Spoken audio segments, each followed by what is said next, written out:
25년에 한국 경제 정말 경기 침체가 온다 이런 얘기 많이 하는데 경기 침체가 올까 안 올까 또 이렇게 이런 질문을 하면 시장에서 그러니까 뭐 상인분들이나 또는 중소기업 하시는 분들은 무슨 얘기야 올까 말까가 아니고 지금 왔다니까 그러네 우리 얼마나 힘든지 알아 이렇게 얘기하거든요. 왔죠. 그죠? 예. 3년 전부터 왔어요. 사실은. 그쵸? 예. 지금 너무 어려운 거야 이게 막 다 넘어가요. 그거를 어떻게 버틸까요? 빚으로 버티는 거 아니겠어요? 네, 정부가 이자 유예해주고 뭐 이런 그렇죠. 걸로 이자 버티고 유예해주고. 있습니다. 근데 그거 언제까지 유예할 수 있을까요? 글쎄요. 제 생각에서는 불가능하지 않을까 싶은데. 저는 올해가 좀 마지노선 같아요. 마지노선 같다. 네. 왜 그런 거 있지 않습니까? 빚을 빚으로 막는 거 돌려막기 하다가 개인들은 파산하는 경우 많아요. 카드 깡이라 그래가지고 이 카드값 이거 여기서 대출받아서 갚고 하면서 결국 마지막에 터진단 말이에요. 많은 분들이 그렇게 좀 그런 상황인데 정부라고 그러지 않을 법이 없잖아요. 그거를 제가 이제 좀 완전히 어긋장을 놓는 표현으로 어떻게 하냐 그러면 정부가 폰지 사기 한다라고 지금 하고 이야기하거든요. 그 정도로까지. 네, 그 이유는 왜냐 그러면 정부가 자기 빚을 내서 자기가 돌려막고 밑장 빼서 또 위에 간 공구고 계속 그러잖아요. 정부는 그것을 방임하고 있지 않습니까? 그 정부가 한다는 이야기가 야 지금 6조 2천억 달러 GDP가 빵꾸가 났는데 12.3 때문에 제가 볼 땐 6조 2천억 더 날라갔어요. 근데 뭐 어떻게 계산했는지 모르겠지만 심리적인까지 계산하면 그러면 이거는 어떻게 해야 될지 지금 고민이 아픈데 야 지금 이 정신이 없어. 일단 금리 동결할 테니까 다른 거 좀 고민하고 있어. 근데 이제 야당 쪽에서 정치하는 분들 야당 쪽에서는 자 25만 원씩 찍어내고 지금 민생이 어려우니까 빨리 여야정 합의체를 제가 그랬잖아요. 우리 한문도 교수님하고 2년 3년 전부터 국회의원들 도대체 뭐 하냐 지금. 제가 볼 때 국회의원들 중에요. 죄송하지만 전 개인적으로 저보다 못한 사람이 정치하면 안 된다고 생각해요. 어쨌든 그래서 이제 다시 원점으로 이제 돌아오면 제가 죄송합니다. 흥분하신 것 같아서.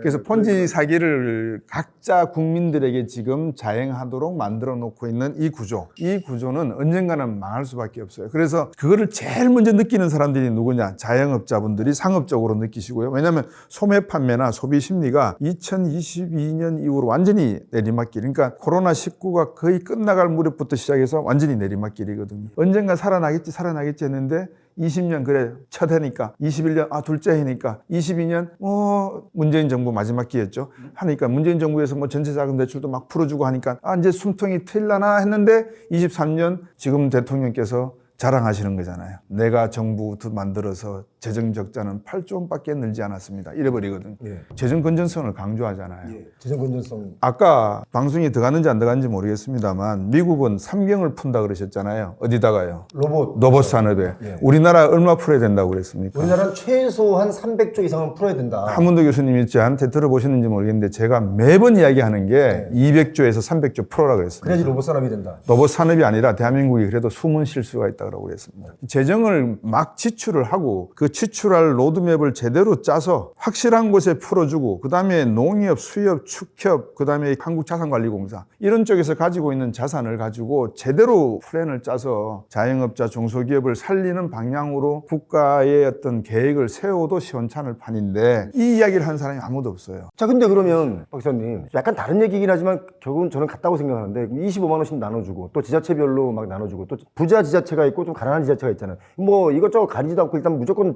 주겠다 하고 막 선제적으로 막 주거든요. 막 준다는 표현이 뭐냐면 자기들 돈 아니잖아요. 그러니까 막 준단 말이에요. 이게 과연 그러면 경제 부양이 되는 건지 아니면 계속 빚을 늘려가는 건지 아니면 국민들을 그렇게 길들이는 건지 이거에 대해서는 어떻게 생각하세요? 저는 선의로 일단은 생각을 합니다. 선의? 예, 일단은 뭐 야근 지돈도 아닌데? 그건 지돈도 아니라는 표현은 어렵죠. 왜냐하면 세금은 내니까 어쨌든 간에 자기도 어느 정도 기여는 한 거죠. 우리가 경제 역사가 길지 않잖아요. 120년 됐죠, 박사님? 네. 120년밖에 안 됐어요. 그 와중에 뭐 불황호황이 엄청난데 우리 역사에 배운 건 대공황 기억나시고 2008년 글로벌이 제일 크잖아요. 그럼 대공황 때 다 해가지고 해결한 전 세계가 그때는 다 셧다운이었어요. 전 세계가 미국뿐이 아니라 전 세계가 막 버벅버벅 될 때 그나마 지금 말씀하신 그 부분 있잖아요. 국가의 목적이 뭐예요? 국가 경제를 순환시키고 유지하고 발전시키는 거잖아요. 목표가. 근데 케인즈가 결론 얘기를 던졌잖아요. 이렇게 시장에서 유동성 함정이라는 돌지 않고 돈이 있어도 양극화 때문에 안 주는 때는 정부가 리딩을 해서 기반 산업에 투자하고 고용을 일으키고 이렇게 피를 돌게 해주는 거죠. 우리가 피가 막히면 뚫어줘야 되잖아요. 그렇죠. 그 정책이 지금 말씀하시는 그 재정 정책이에요. 아하. 미국은 풀었잖아요. 지금 돌려서 가고 있잖아요. 우리는 지금 어렵잖아요. 2008년 글로벌 금융 위기 때 미국이 거의 셧다운돼서 어려울 때 어땠어요? 재정을 퍼붓잖아요. 지금 어때요? 살아났잖아요. 여러 가지 문제가 있지만 그럼 그게 성공했다는 거는 증명됐잖아요, 일단. 그러면 지금 얘기하는 대목이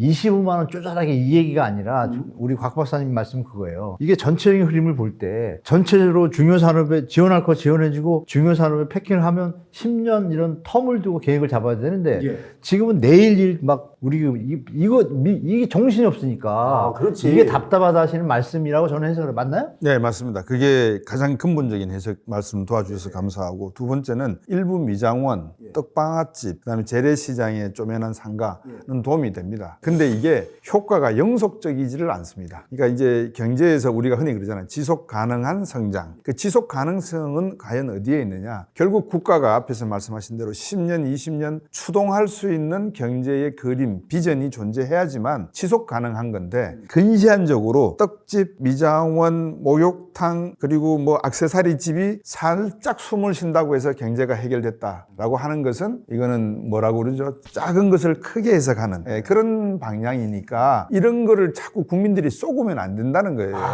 지난번에 우리 박사님께서 표용호 TV에 출연하셔서 그때 뭐라고 말씀하셨냐면 30년 전에, 그러니까 30년 전부터 우리는 계속 뭔가 미래 발전을 위해서 투자를 씨를 뿌려야 되는데 30년 전부터 씨를 뿌린 게 없다. 그러니까 지금 먹을 게 없는 거다라는 말씀하셨어요. 네. 그 말에 많은 분들이 이런 훌륭한 말을 하시다니 이런 댓글이 도배가 된 거예요. 그래서 사실 그 말씀에 다들 충격받았는데 사실이잖아요. 그죠? 사실이죠. 그 모든 국가에, 미국을 한번 상상해 보십시오. 미국이라고 하는 나라의 대통령이나 주요 인사들이 맨 마지막 스피치 끝에 하는 게 God bless America로 끝납니다. 그럼 1770년 독립을 했잖아요. 50년을 더 해보세요. 1826년 뭐 했을 것 같아요? 서부 개척 시작했습니다. 13개 주에서 서쪽으로 영토 확장을 시작을 했어요. 그럼 1826년에서 50년을 더 해보세요. 1876년이거든요. 태평양을 건너기 시작을 합니다. 태평양을 건너서 중국까지 오고 일본을 지나기 시작을 합니다. 거기다가 50년을 더 더하면 1926년쯤 되지 않습니까? 그러면 이제 대공황을 맞이할 준비를 해야 되고, 1차 세계대전에서 도움을 조금 주고, 이제 원로주의가 맞나, 그러니까 고립주의가 맞나, 아니면 우리가 경찰국가로 나서야 되느냐, 이 문제를 갖고 19세기 후반 1886년부터 1912년 동안 막 다투던 그 갈등을, 야, 이 경찰국가 해야 되겠다. 지금 경찰국가잖아요. 지금 경찰국가죠. 이제 요것도 조금 다른 의미인데, 그래서 1926년, 그 다음에 또 50년을 더 해보세요. 76년. 라이트 형제가 언제 비행기 처음 개발했냐면요, 1903년에 실험을 했어요. 달나라 언제 갔죠? 1969년에 갔습니다. 63년 만에 달나라 간 미국이에요. 그러니까 50년이라고 하는 세월은 이런 거예요. 제가 지금 50년 잘라서 말씀드렸잖아요. 미국이 동서간 횡단고속도로 1950년도에 초에 시작을 했어요. 아이젠하워 대통령이. 왜? 2차 대전 때 독일 가서 보니까 아우토반이 있거든. 야, 이거 아우토반이 있어야지만 이게 연결이 되는구나. 그러니까 건설하면서 라스베가스도 생기고 리조트도 생기고 가스 스테이션 건설이 되는 거거든요. 그러니까 부동산 가격도 올라가는 거죠. 그러니까 경제라고 하는 것은 국가가 앞에서 확 밀고 갈 때 뒤에서 따라가면서 떨어뜨리는 것들, 담아야 될 것들, 세워야 될 것들 막 만들면서 가는 게 그게 경제예요. 이게 지속 가능한 성장이에요. 이게 레볼루션이고 진화라고 저는 생각해요. 프로그레시브하다고 생각하거든요. 근데 우리나라는 어떻게 하느냐? 딱 끊어요. 요거는 우리 때 잘했는데 너거는 요때 잘못했지, 이렇게 역사적 평가를 해요. 자꾸 선을 끌려고 그래요. 그래서 그는 그런 이데올로기도 옳지 않고, 문제는 이데올로기보다 더 중요한 거는 먹고 사는 거다. 먹고 사는, 내 호주머니에 돈 많이 들어가는 거 싫다는 사람이 있으면 데려와 보세요. 없잖아요. 없죠. 그러니까 그 문제를 국가는 장기적으로 플랜을 놔주고, 우리 자영업자들이나 국회의원들은 그 플랜 속에서 단기적으로 어떻게 이행을 할 것인가를 고민하는 효율성과 투명성과 일관성을 가지고, 그게 살아가는 모습이 돼야 되는데 지금은 다들 넋을 놓고 있는 것 같아요. 우리가 주술에 빠진 것 같아요. 어떤 면에서 보면. 어딘가 넋이 나가 있고 예. 뭔가 개선하려고 하는 방법도 안 보이고. 좀 전에 우리 한문도 교수님이 좀 아주 심각한 말씀하셨거든요. 뭐냐면 이제 정말 우리가 경기 침체가 와서 뭔가 터질 때가 25년 오래 터질 수 있다. 이 위기를 만약에 진짜 터지면 감당 못한다, 이 말씀이잖아요. 감당을 하죠. 어떻게 감당해요? 감당하는데 아프죠. 최악의 시나리오를 한번 말씀해 주세요. 최악이요? 예, 최악의 시나리오. 왜냐하면 최악 시나리오, 차악 시나리오, 차선 시나리오, 최선 시나리오 네 가지가 있거든요. 그래서 최악부터 한번 말씀해 우리가 주세요. 경각심을 가질 수 있도록. 최악은 IMF 수준의 어떤 분위기가 터질 겁니다. 왜냐면 여기저기 서로 우리가 이제 시스템이 연결돼 있잖아요. 근데 근데 연결된 고리 중에서 부동산 말씀하셨잖아요. 크게 가는 거. 거기서 보면 이 부동산이 지금 마지막은 누구예요? 수요가 있어야 되잖아요. 그러면 SOC 빼고는 나머지 수요 시장이 받쳐주는 건데 수요 시장이 지금 셧다운이에요. 거의 지금 제가 볼 때. 그러니까 정부가 정책자금 대출금리 넣어서 그나마 했는데 못 버티잖아요. 계속. 그럼 이거 못 받치면 어떻게 되죠? 팍 가라앉잖아요. 데드캣 파운드 제대로 오는 거죠. 중요한 건 이제 금융기관 상태예요. 4대 은행이나 메이저는 괜찮은데 지금 뭐 저보다 잘 아시겠지만 저축은행부터 다들 지금 신종자본증권 기억나시죠? 코코본드. 그걸로 해가지고 캐피탈 같은 경우는요. 증권사 일부는 그 신종자본증권이 사실은 부채잖아요. 이걸 부채로 딱 계정을 바꾸는 순간요. 다 1000%가 넘어요. 부채 비율. 부채 비율이. 빚을 엄청 떠받치고 있는데 이 부분이 어느 순간에 해외에서 신종자본증권이라는 건 여러분 좀 이게 연결성인데 콜옵션이 있어요. 예. 근데 해외에서 볼 때 이거 좀 이상해. 그래가지고 채권에서 들어오잖아요. 그러면 셧다운이에요. 그러면 IMF 레벨이나 될 거라고 보고 근데 한국의 어떤 경제 규모나 이게 지금 받쳐주고 있으니까 빨리 대화 창구만 생기면 막고 원래 신용창조 사회잖아요. 근데 이게 지금 돌아가다 막히는 순간이 우리나라 올 수 있는 가능성이 지금 많거든요. 막으면 돼. 막으면 최악은 안 와요. 아, 차악이 될 수 있는데. 네, 이제 차악인데 차악은 막기는 막는데 결국 막는데 구멍에 한계가 있어요. 그러면 이쪽은 포기해야 되겠죠. 한쪽은 버려야 되잖아요. 근데 그런 상황이 뭐냐면 이제 건설회사들 버릴 거 버리고 자영업자 더 이상 이 유지를 못하는 저축은행들이나 이런 상태들이 전체 경제그룹에서 움직이는데 문제가 없겠다 그러면은 끌고 갈 텐데 문제가 있다는 걸 이미 감지한 것 같아요. 제가 볼 때. 왜냐면 요새 최근에 대주단이나 이런 데서 저축은행 이런 데들을 자꾸 이렇게 셧다운 시켜요. 빼요. 하나씩. 뉴스에는 안 나오는데 현장에서. 그럼 한 예를 들어 드릴게요. 지금 대주단 얘기 많이 드셨잖아요. 그러면 태형 딱 터졌을 때 대주단 생겼잖아요. 그러면 주로 1순위들이 메이저 은행이에요. 2순위는 이금융기관하고 이제 증권사나 뭐 기타 등등의 여러 가지 캐피탈 이쪽으로 넘어가잖아요. 이쪽들은 후순위예요. 여기 저축은행들 있잖아요. 그럼 저축은행들은 보통 보면 현장마다 메이저가 한 40-50%, 2순위 이제 이쪽이 뭐 한 30% 이제 뭐 여기 이제 마지막 후순위 이제 최악의 경우 뭐 이런 것도 들어오는데 이 구성에서 중간 한 하단에 50% 이하에 있는 저축은행들이 약간 배제되기 시작했다는 건 뭐예요? 그러면 이 현장은 다 같이 이렇게 들어가 있는데 이 현장은 저축은행 혼자 한 데도 있겠죠. 그러면 이것 때문에 이것도 연결돼서 움직이고 있는데 두 개 현장이 여기서 아웃되면 어떻게 돼요? 이 현장도 이미 정리 들어간다는 얘기잖아요. 정리 들어가면 이 현장들은 어떻게 돼요? 자동 정리해요. 아니나 다를까 지금 뉴스에 조금씩 나오는데 보도 크게는 안 나오거든요. MG 손해보험 뭐 이런 거 연결되는 고리가 있잖아요. 또 투자사하고 손해보험 지금 정리하잖아요. 신세계건설 상장 폐지하잖아요. 이게 이제 차근차근 나오는 느낌이 뭐예요? 그러면 차악으로 가는구나. 정부가 상황 파악한 거예요. 제가 볼 때.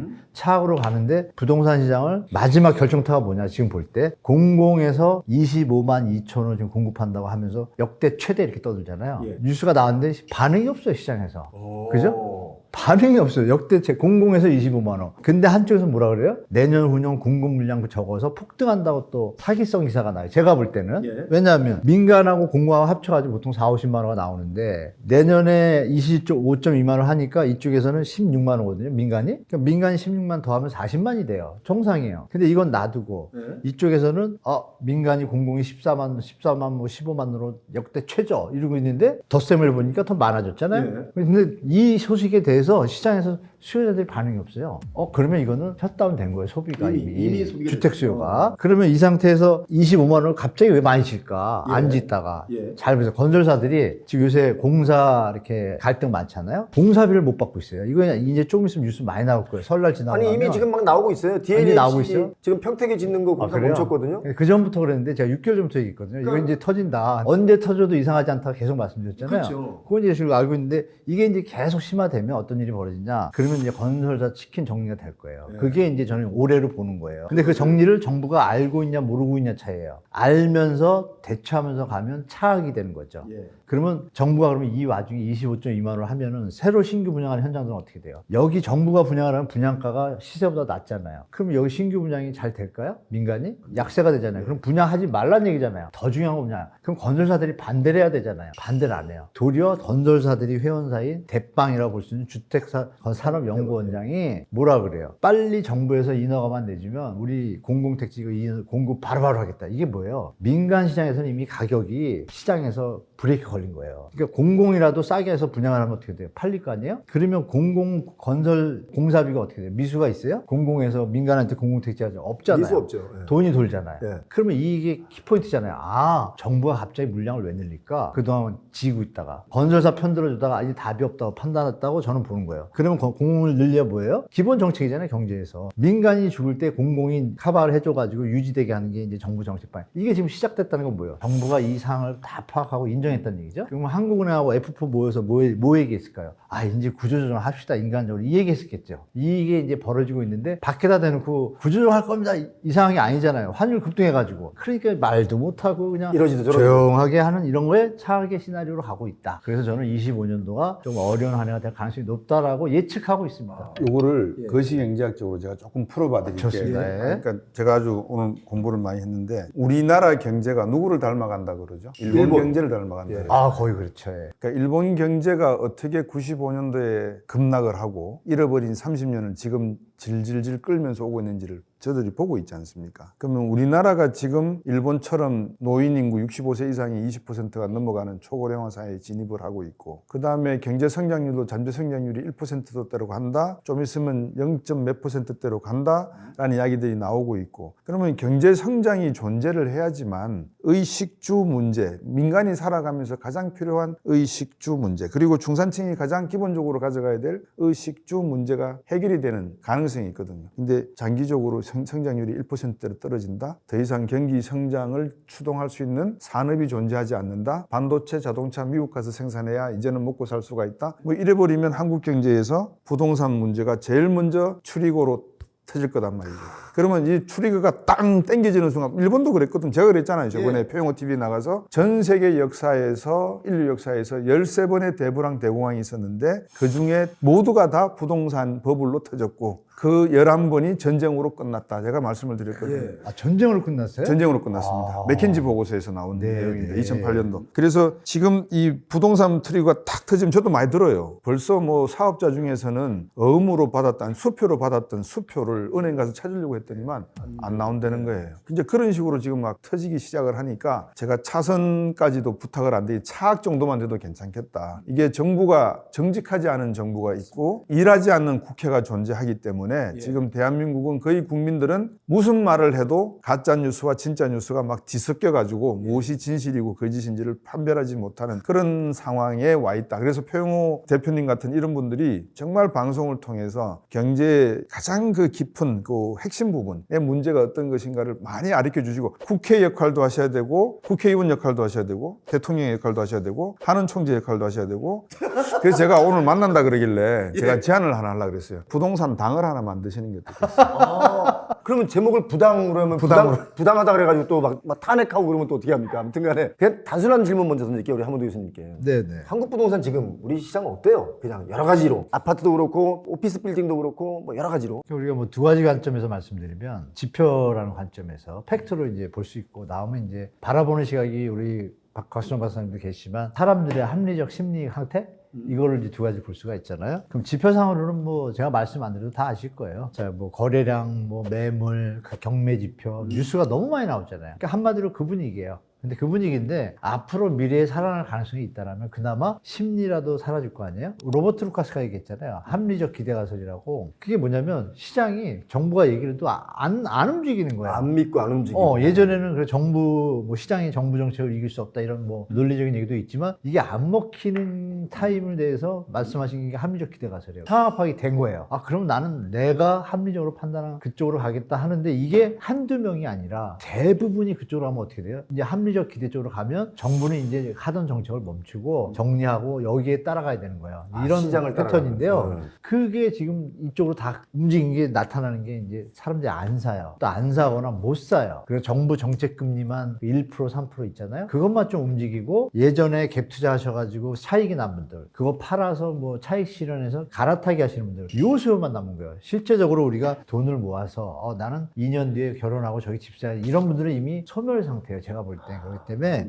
이게 이제 5년 정도 계속되면 이제 조금, 지금 현재 시장 분위기는 그쪽으로 가는 출발점에 다다랐다. 이제는 이제 좀 가라앉을 것 같다라고 이제 보고 있습니다. 제가 오늘 자료를 보고 왔는데 홍도 신도시에 바닷가 바로 앞에 있는 아주 그 대단지 아파트인데, 그게 이제 전용 84의 경우가 한 21년에 12억 4,500 뭐 이런 식으로 거래가 됐었어요. 근데 엊그저께 거래된 거 보니까 5억 9,500에 거래가 됐단 말이에요. 예? 벌써 우리 박사님 놀라시잖아요. 박사님 반응이 벌써 박사님 이런 반응 안 하거든요. 예 이러잖아요. 이런 반응 처음 봤어요. 놀라신 거죠. 그러니까 이게 놀라신 뭐냐면 거죠. 지금 2년 반 만에 3년도 안 돼서 이게 6억 넘게 떨어진 거잖아요. 그러니까 지금 거래된 가격보다 떨어진 가격이 더 많아요. 예. 제가 분명히 이 얘기를 21년에 현장에서 했어요. 욕도 많이 먹었거든요. 근데 지금 그게 왔어요. 그래서 저한테 이제 그러는 거예요. 한국 부동산 중에 아파트 시장이 부동산 뇌관이 될까요? 물어보는 분들이 있는 거예요.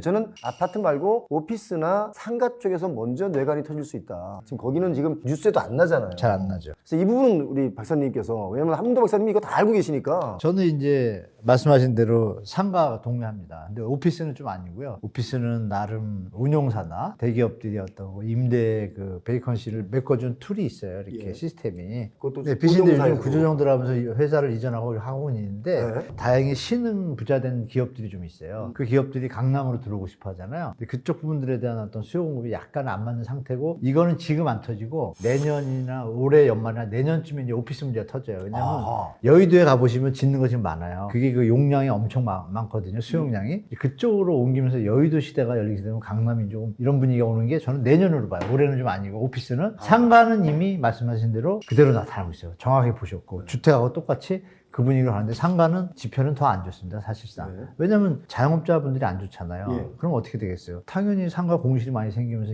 이게 전이 되기 시작하는 거예요. 이쪽도 이제 연체율이나 이런 게 생기면 부동산 이제 주택하고 주택보다 수요가 덜 하잖아요. 계층이. 주택은 무주택자분들 일반 분들이 다 수요 대상 잠재 수요지만 상가는 돈을 어느 정도 축적한 상태에서 그 넘어가는 분들이 가는 거기 때문에 수요층이 일반 수요층에 비해서 한 30%밖에 안 돼요. 그런데 여기가 소화가 안, 여기서 해서 돈을 번 사람이 넘어가는 것도 있거든요. 이게 이제 끊기니까 밑에 1차적인 수요가 끊기면 상가 수요는 당연히 다운되게 되어 있습니다. 그 와중에 또 공급이 또 늘어나잖아요. 그렇죠. 지금도. 그렇죠. 그러니까 먼저 하고 이런- 있어요. 네, 그래서 말씀하신 대로 상가는 치명타를 입는 한 해가 온 해가 될 것이고 예. 대구나 이런 데를 보면 지금 뭐 글로벌 금융위기 이후에 처음으로 경매 건수가 최대를 찍었거든요. 근데 이게 아마 전국적으로 비슷하게 갈 거예요. 그게 이제 작년에도 제가 말씀드렸는데 올해 아마 13만 건 넘을 거라 그랬어요. 제가 작년에 13만 건 넘을 거라고. 네, 경매가. 이제 14만 건 됐어요. 아. 제 예상보다 빨라요. 그 얘기 뭐냐면 올해는 더 많을 거예요. 그러면 우리 글로벌 금융위기에서 부동산 시장 다운됐을 때 경매 건수가요. 14만에서 최고가 14만 8천까지 갔어요. 아하. 근데 그 전에 6, 7만이다가. 근데 이게 우리도 6, 7만, 8만이다가 갑자기 13만 팍 올랐잖아요. 선이 이래요. 이 글로벌 금융위기가 여기 있잖아요. 쭉 내려오다가 그럼 이렇게 올라가는 게 아니라 갑자기 튄 거예요. 지금 13만으로. 그럼 이게 이렇게 계속 갈 거 아니에요. 여기랑 주택시장이랑 연결되는 걸 보시면 경매 건수는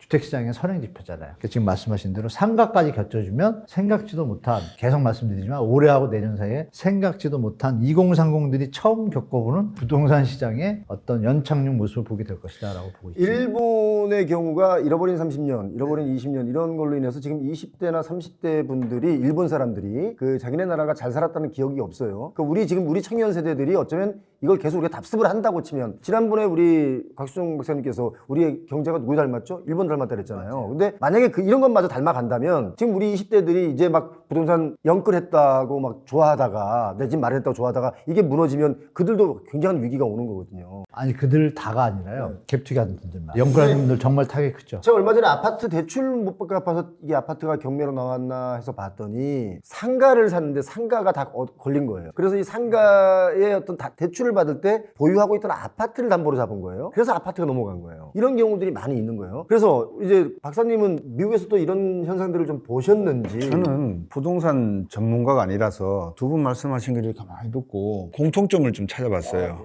그 사이에 그 사이에. 그러니까 미국도 부동산 위기인데 사실은 감춰져 있거든요. 사실 말씀드리면 우리보다 더 위기예요. 어떤 면에서 보면. 아, 왜냐하면 그렇게 보세요? 파생 상품까지 연계가 돼 있어 버리니까. 파생 상품은 실물이 존재하지 않잖아요. 우리가 CDO, MBS, ABS로 해가지고 서프라임이 터졌는데 이것이 완전히 상처가 아물었다라고는 말하지 못하거든요. 우리가 이제 다른 걸 보면서 마치 이거는 끝났다라고 생각할 수도 있는 문제지만 이미 샌프란시스코나 LA 다녀와 보셨으면 아시지만 상업용 부동산 시장이 상당히 위험하고 그거를 벌써 리모델링 해가지고 뭐 호텔로 만든다, 주거시설로 만든다 이런 이야기가 나오는 거고 그다음에 로컬 뱅크가 무너지고 있다. 여기 스트레스 테스트 해가지고 정리할 애들 나왔다라고 하는 건 지난 시간에 말씀 주셨잖아요. 이미 부동산이 미국도 사실은 매우 위험한 단계로 갈 가능성이 있다. 그래서 제조업을 부활하겠다라고 하는 캐치플레이즈를 내놓고 볼라핑 카드를 던졌지만 뒤에는 부동산 문제가 지금 남아있다. 두 번째, 중국을 가만히 들여다보면 헝다하고 있고 빼기위원이나 이런 애들 부동산 개발업자들이 지금 만들어 놓은 부실 규모가 월스트리트저널에서는 11조 달러, 다른 곳에서는 한 13조 달러 된다 그래요.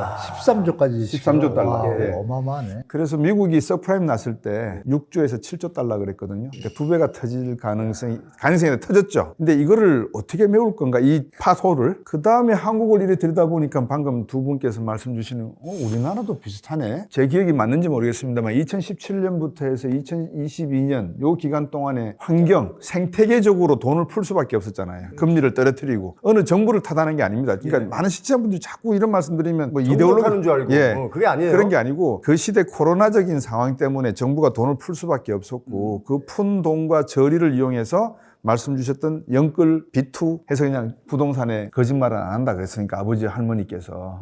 근데 일본 애들도 지금 가만히 놓고 보니까는 저 부동산 시장이 완벽하게 지금 끝나지가 않고 지금 시골에는 막 빈집이 많고 엉망진창이거든요. 예, 맞아요. 자, 그러면 세계적으로 공통적인 세계 G2 국가 중에서 부동산이 잠재적인 문제로 남아있고 그 중에서 상업용 부동산이 주택보다는 더 우선적으로 남아있다. 저는 그런 것 같아요. 주택을 담보로 상가를 매입하고 운영한다는 것은 어떻게 보면 상가가 먼저 터지고 그 다음에 주택으로 옮겨간다고 보거든요. 그러니까 상가 문제가 어느 정도 불거지면 이거는 이제 신호가 왔다는 거예요. 저는 그래서 벌써 빨간 전조등이 켜져가지고 미국, 중국, 일본, 한국으로 이렇게 스프레드 아웃 되고 있는 모습을 제대로 봐야 된다. 그래서 오늘 저는 두 분께 질문을 많이 드리고 싶어요. 지금 인구 동태학적으로 봐도 인구 성장하는 과정에서 봐도 우리는 벌써 이 역삼각형으로 가고 있는데 이게 아파트를 짓는다? 상가를 짓는다? 의대 정원을 2,000명 늘린다? 이게 도대체 뭔 소리 하는 건지 저는 이해가 안 가거든요. 그러면 인구가 줄어들면 경제 성장률이 2%대로 가면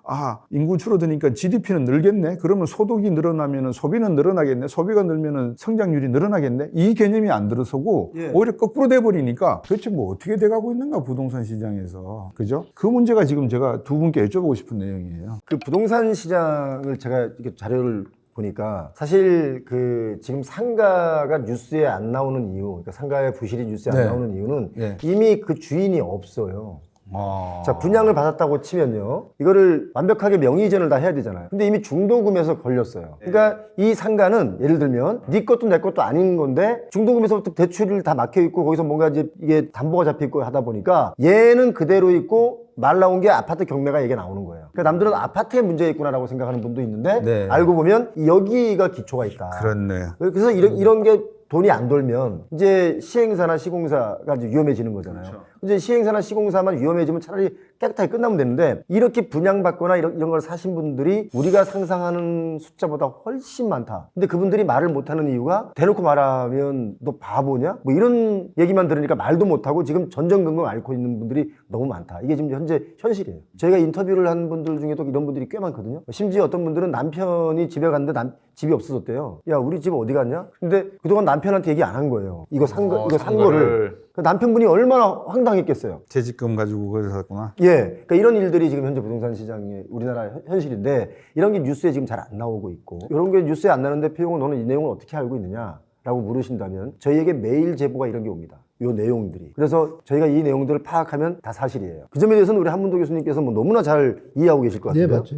그 뭐 이제 실제 사실 하나 말씀드렸고 저는 우리 대 선생님, 경제 선생님. 경제 얘기하면 죄송한데 우리가 이 국가 경제라는 개념이 자본주의 시대에 제가 아는 짧은 게 틀리면 좀 말씀 주시고요. 다르면 잠깐만요. 잠깐만요. 우리 제가 이 말씀을 좀 짚고 넘어갈게요. 우리 한문도 교수님이 이렇게 약간 꼬리를 내리고 하는 방송을 제가 본 적이 없어요. 네, 맞아요. 왜냐면 어딜 가면 겸손하세요. 늘. 저는 늘 저렇게 겸손하신 걸 봐요. 안 겸손해요. 뭐냐면 뭔가 이렇게 논쟁이 붙잖아요. 그럼 본인이 갖고 있는 그 확신, 신념 가지고 절대 물러서질 않아요. 그 업계에서 워낙 오랫동안 이거 정말 뼈가 굵고 정확하게 보셨어요. 예, 보니까 근데 오늘따라 이상하게 말씀을 좀 많이 나눠봤는데 저보다 수가 좀 많이 높으시더라고. 이미 제야의 고수임을 제가 확인했기 때문에. 그러니까 우리가 이제 화폐라는 개념이 좀 생뚱맞지만 화폐라는 게 우리가 이 생산량에 맞춰가지고 서로 교환하려고 만들고 국가라는 게 이제 발전해서 나왔고 자꾸 싸우고 이러니까 이제 국가가 이제 주가 돼서 하면서 주권을 대변하는 국가를 세우고 민주주의 형태로 가면서 화폐가 발행되고 그러면 생산량에 맞춰서 이거죠. 생산량이 이만큼에서 화폐가 이만큼 있는데 생산량이 이만큼 늘어났어요. 사람도 늘어났어. 그럼 그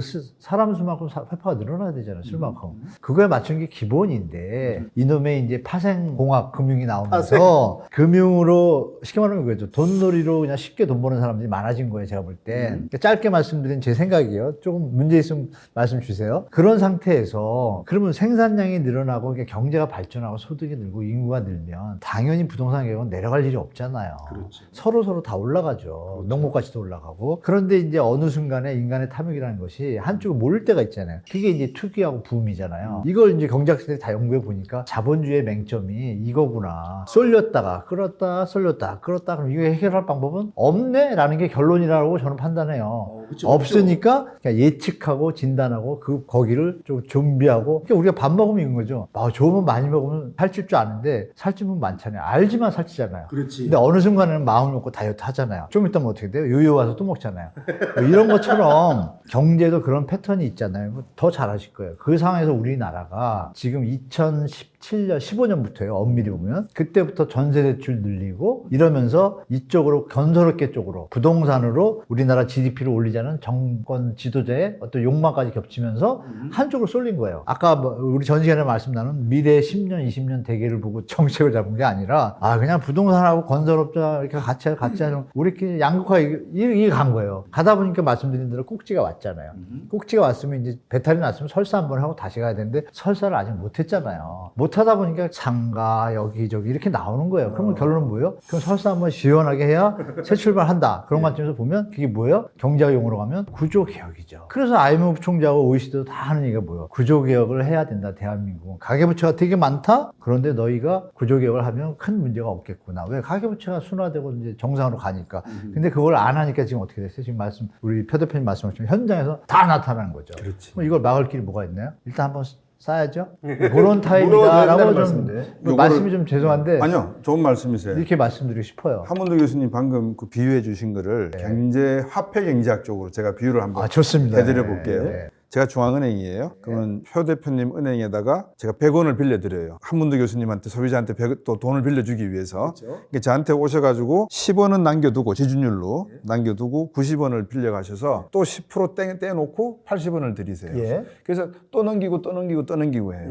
그건 전부 다 일종의 저한테 남겨진 빚이잖아요. 그렇죠. 신용창조. 신용창조죠. 이거를 이제 방금 말씀하셨듯이 경제학에서 아주 멋있는 말로 신용창출이라고 해요. 근데 엄밀하게 말하면 빚으로 지금 살아가는 거예요. 돌려가는 거죠. 돌려막기를 제가 폰지 사기라고 지난 시간에 말씀드렸잖아요. 그래서 돌려막기를 하고 있는 거예요. 근데 우리끼리만 있으면 괜찮은데 이제 인구가 늘어나요. 이 빚이 돌고 그러니까 막 생산성이 늘어나고 부가가치가 늘어나고 하니까 돈을 더 빌리러 오는 거예요. 그러면 또 한 바퀴 뺑 돌고 오면 저한테 적금을 또 들 거 아니에요. 저는 또 그 돈을 받아가 또 빌려드려요. 계속 돌려요. 펌핑 되는 거죠. 계속 돌려놓는 거예요. 이게 인구도 성장하고 경제도 성장을 하면 아무 문제가 없는데 어느 순간에 예를 들어서 1991년 구소련이 붕괴가 되고 민주주의 자유시장 경제 체제 안으로 25억 인구가 들어왔다. 중국도 들어오고 구소련도 들어오고 동유럽도 들어오면서 빚의 규모가 옛날보다도 더 늘어나도 되는 거예요. 왜냐하면 전부 달러 써야 되잖아요. 그러니까 미국 입장에서는 가만히 놓고 쟤들 달러 필요하겠는데 야 돈 찍어도 되겠다 야. 야 더 뿌려. 그러면 사람들은 탐욕이 있어요. 저 더 뿌리면 안 되는데 우리가 일단 어느 정도 돌아가는 걸 보고 이게 세계 통화가 풀렸는 게 적당한지 안 한지를 보고 계산을 해보고 한번 하자 이게 아니고 너 왜 이렇게 머리가 나쁘니 파생 상품이라는 것도 있고 옵션도 있고 그러니까 돌려봐. 일단 돌리면은 나중에 문제 되면 그거 저 표 대표한테 다 떠넘기고 저 나쁜 사람이라고 이야기하면 되잖아. 돌려. 그래서 그 빚잔치를 지금 아무도 모르게 뱅뱅뱅뱅 하고 있는 거예요. 그 순간에 한 국가에서 터지거나 한 기업에서 터지는 거죠. 중간에 뭐가 딱 끊어지니까. 끊기는 거지. 이제 그렇게 제가 또 비유를 화폐 경제학적으로 화폐의 의미가 빚으로 살아가는 자본주의, 금융 자본주의 시대에 들어와서 우리가 그거를 아주 신용 창출 우아한 말로 표현하지만 사실은 빚으로 먹고 사는 경제고 내가 너를 속이지 않으면 내가 너를 탐하지 않으면 나는 얻을 게 없다라고 하는 게 게 인간 본능에 가장 충실한 형태의 시장 경제 체제에서 우리가 살고 있다 이렇게 보시면 될 것 같아요. 저는 요즘에 부동산 그 분위기를요, 그냥 오징어 게임 시장 같아요. 좋은 말씀이다 약간 비슷해요. 그것도. 그러니까 서로 누군가를 죽이어야 내가 살아남는, 그래야지 내가 먹을 파이가 더 커지는. 시행사나 시공사나 이렇게 보면 시행사가 이익을 극대화하기 위해서 이익의 일부분을 다 이 사람들이 짊어지어 줘야지 제가 이익이 생기는 거 아니에요. 그러니까 결국 이 사람들이 그 대출 받아서 그걸 사다 보니까 다 나가 떨어져서 죽는 건데 저는 부자가 되잖아요. 그러니까 이런 거 자체가 하나가 시작부터가 오징어 게임이었다. 저에게 질문하는 분들 중에 이런 질문이 있어요. 그러면 25년, 26년에는 아파트를 살 수 있는 기회가 온 거냐? 최영호 당신은 어떻게 생각하냐? 이런 질문을 해요. 김 교수님 어떻게 생각하세요? 맞다. 오고 있죠. 지금 기회, 오히려 누군가에게는 위기가, 누군가에게는 기회로 다가올 수 있는 거다. 국가의 발전을 위해서는 기회로 그 누군가가 기회가 많아져야 돼요. 기회가 많아지면 사줄 거 아니에요. 그럼 그만큼 그 다른 누군가는 피해를 보겠죠. 그분들은 피해를 보는데 어쩔 수 없이 겪어야 되는 필수적 과정이에요. 그렇지 않으면 대한민국이 다시 살아날 수 없거든요. 그 기회가 지금 왔다라고 저는 단언하고 싶어요. 자연스럽게 시장 가격에 균형되는 어떤 그런 쪽으로 시장 가격이 좀 움직이는 게 지금 시작됐잖아요. 물론 정부가 또 받치려고 하겠지만 이 힘이 이미 벌써 노출됐잖아요. 작전이. 그렇기 때문에 시장에 있는 주체자들이 결정적으로 뭐 인구 얘기 하셨잖아요. 뭐 경제가 발전하고 화폐 이런 거. 그러면 인구가 줄면 거기에 맞춰서 줄잖아요. 그럼 다 벌써 끝났잖아요. 근데 우리 5년, 10년 뒤에요. 결혼 쌍수가 우리 곽 박사님하고 저하고 결혼할 때는 40에서 50만 사이였거든요. 결혼 쌍수가. 지금 20만, 19만이거든요. 30년 만에. 근데 8만 되겠네요. 그러면 한 30년 뒤에 또 반토막 날 거잖아요. 근데 30년 안 걸립니다. 딱 10년 뒤에 반토막 납니다. 되게 쇼킹한 겁니다. 10년 뒤에 반토막 나면 어떻게 돼요? 쉽게 말해서 우리 적정 그 주택금의 공급량이 결혼 쌍수 더하기 기존 주택 거래량인데 이거 반토막 난 게 우리 때 지금 반의 반토막이잖아요. 40만에서 10만 대니까. 그러면은 건설회사가 40만 대에 맞춰서 있는데 이 건설회사가 다 유지가 돼요? 건설회사들이 그러면 다 인구가 줄면 또 돈을 더 벌어요? GDP가 늘어나요? 웃기는 소리 하고 있네. 어딘가는 망가져야 남은 사람이 먹는 거지. 망가진 사람도 있잖아요. 망가지는 게 뭐 우리 인생이 짧아가지고 1년밖에 있다가 1년 뒤에 정리되는 게 아니잖아요. 쭉 가잖아요. 그거는 잘못된 계산 방식이고 이 상황에서 지금 우리 대한민국의 25년 질문이 좀 딴 데로 왔는데 25년, 26년은 무주택자분들과 청년들한테는 좋은 기회가 온다. 오는데 이 말도 슬픈 거죠. 정상적으로 계속 준비를 했어야 되는데 경제 정책이 잘못되다 보니까 기회라고 표현을 해요. 아니 무주택자하고 청년들이 열심히 돈 벌고 제대로 일해서 집 사는 게 당연한 거를 왜 기회라는 거로 용어가 치환되죠? 위에서 잘못했잖아요, 뭔가를. 아니, 그러니까 그게 왜 기회라는 단어를 쓰냐면 그 기회라는 단어 속에 숨어 있는 그 맥이 뭐냐면 계속 부동산을 올라갈 수 있는데 낮은 가격에 나왔으니까 지금 사는 게 기회다라고 하는 게 숨은 뜻이 숨어 있는 거예요. 그 단어에도 제가 볼 때는. 그러니까 이제 여기서 드리고 싶은 말씀이 이제 이 얘기를 여쭙는 게 이 기회가 첫 번째 기회이고 청년들 경우에는 인구 이런 걸 좀 준비하시면 여러분 10년, 20년 세월 금세 갑니다. 아, 금방 가요. 20, 30년 뒤에는 엄청난 기회가 또 옵니다. 그러니까 이거 잘 판단하시기 바라라고 제가 한 말씀 드린 거예요. 30년 뒤에는 기회가 아니고 그때는 빈집이 많아지는 거 아닙니까? 제가 그러니까 그런 부분을 좀 미리 말씀드린 겁니다. 인천 바다가 보이는 그 아파트가 12억 4천만 원 정도 하던 게 5억 9천 5백만 원에 거래가 됐단 말이에요. 자, 그럼 봐봐. 5억 9천 5백만 원에 어떤 분은 나머지 6억 얼마를 더 대출받아서 그 집을 샀을 거 아닙니까? 예를 들면. 근데 지금은 이만큼 대출을 안 받고도 이 가격 주사잖아요. 그렇죠. 그 이 6억 얼마가 차이 나는 이 금액을 그냥 우리가 이자로만 따져도 이게 얼마가 줄어드는 겁니까? 그럼 이게 만약에 보편화돼 있다라고 한다면 오히려 서민들 주머니는 좀 더 여유로워진다. 그러면 돈을 쓸 거고 BTS 공연도 보러 가고 영화도 보고 그럴 수 있는 서민들이 한 몇 퍼센트 될까요? 지금 한 10%밖에 안 되죠. 그렇죠. 네. 90년도에 그러니까 소득 1분위, 네. 소득 그때 10분위 좋았죠. 그거 보셨잖아요. 그때는 200만 원 차이밖에 안 났어요. 최상위 계층 10%하고 지금은 2억 원 차이가 난다 그러잖아요. 지난 시간에도 양극화 말씀을 하셨는데 기회가 와도 줘도 못 먹는 분들이 너무 많아요. 이거 진짜 심각한 문제다. 그게 저는 더 큰 문제인 것 같아요. 아까 결혼 쌍수 말씀도 주셨고 임대주택 문제도 예를 들어서 북한 탈북민들 오시면 저희들이 임대주택 드리잖아요. 근데 우리나라에서 보세요. 일반 서민들이 임대주택 가라 그러면은 학교에서 애들 차별, 동네에서 학교 가는 길 차별. 그런 것들도 왜 학군의 문제 뭐 기타 등등해서 왜 그런 이슈가 부각이 되는지를 저는 잘 모르겠어요. 기성세대들이 잘못 만들어놨잖아요. 아까 교수님께서 그 위에 뭔가 문제가 있다. 네, 위에서 문제가 있던 거죠. 그거를 제가 단언컨대 말씀드리면 제 생각을 말씀드리면 소셜 믹스를 잘못한 거예요. 그러니까 가난한 동네, 가난한 아파트 단지 얘네랑 학교 다니기 싫어. 또 그렇게 아예 단지를 분리하지 않고 한 단지 안에 넣어도 동을 달리해요. 그럼 동을 달리하면 저 동에 있는 아이들 뭐 이런 식으로 또 갈라놔요. 그래서 제가 진정한 소셜 믹스를 해야 된다. 그래야지 양극화를 좀 줄일 수도 있고 우리가 어르신도 아이들도 같이 살아야 이게 재밌잖아요. 어르신들끼리만 다 모여있으면 이 보행의 속도가 느려가지고 병모 현상이 나와요. 도로에서도.